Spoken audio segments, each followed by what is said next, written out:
آئیے بڑھتے ہیں اگلی آیت کی طرف۔ آیت نمبر 63 ہے، 63 نمبر ورس، ہم اس کی تلاوت کرتے ہیں۔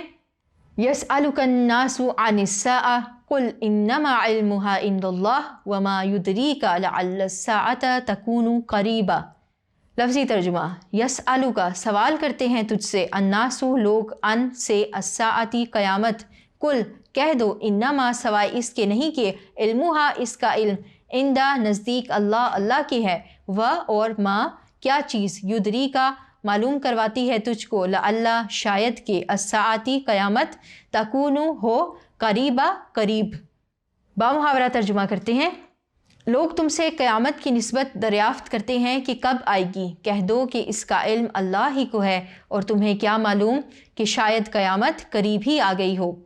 آئیے بڑھتے ہیں اس آیت مبارکہ کے مفہوم کی طرف۔ اس آیت مبارکہ کا مضمون قیامت سے متعلق ہے۔ اس آیت مبارکہ میں اللہ تعالیٰ رسول اللہ صلی اللہ علیہ وسلم کو مخاطب کرتے ہوئے فرما رہے ہیں کہ اے محمد صلی اللہ علیہ وسلم، یہ لوگ آپ سے قیامت کی بابت دریافت کرتے ہیں کہ قیامت کب آئے گی۔ آپ صلی اللہ علیہ وسلم ان سے فرما دیں کہ قیامت کا علم صرف اور صرف اللہ کو ہے، کیونکہ قیامت کا جو معاملہ ہے وہ غیب سے تعلق رکھتا ہے۔ کوئی انسان چاہے وہ نبی ہی کیوں نہ ہو، اس کو قیامت کا علم نہیں ہو سکتا۔ اور پھر آیت کے آخری حصے میں اللہ تعالیٰ نے فرمایا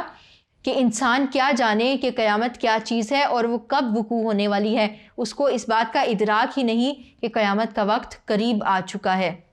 تو بچوں، بات یہ ہے کہ کفار اور منافقین رسول اللہ صلی اللہ علیہ وسلم سے عجیب و غریب سوال کیا کرتے تھے۔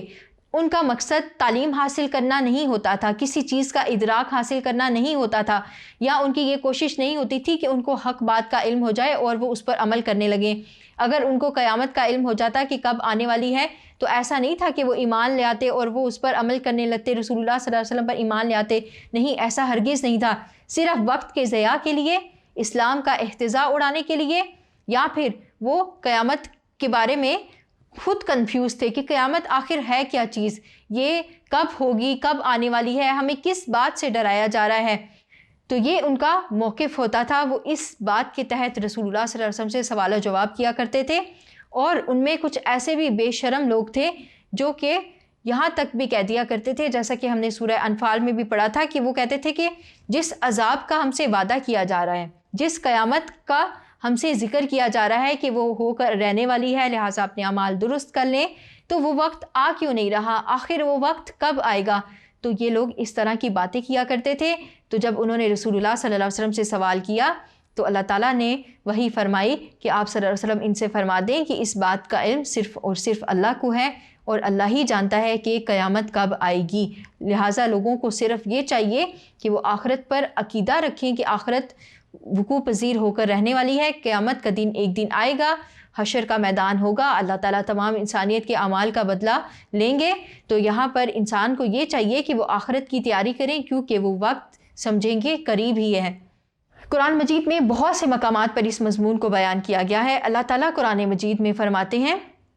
وَعِنْدَهُ مَفَاتِيحُ الْغَيْبِ لَا يَعْلَمُهَا إِلَّا هُوَ وَيَعْلَمُ مَا فِي الْبَرِّ وَالْبَحْرِ وَمَا تَسْقُطُ مِنْ وَرَقَةٍ إِلَّا يَعْلَمُهَا وَلَا حَبَّةٍ فِي ظُلُمَاتِ الْأَرْضِ وَلَا رَطْبٍ وَلَا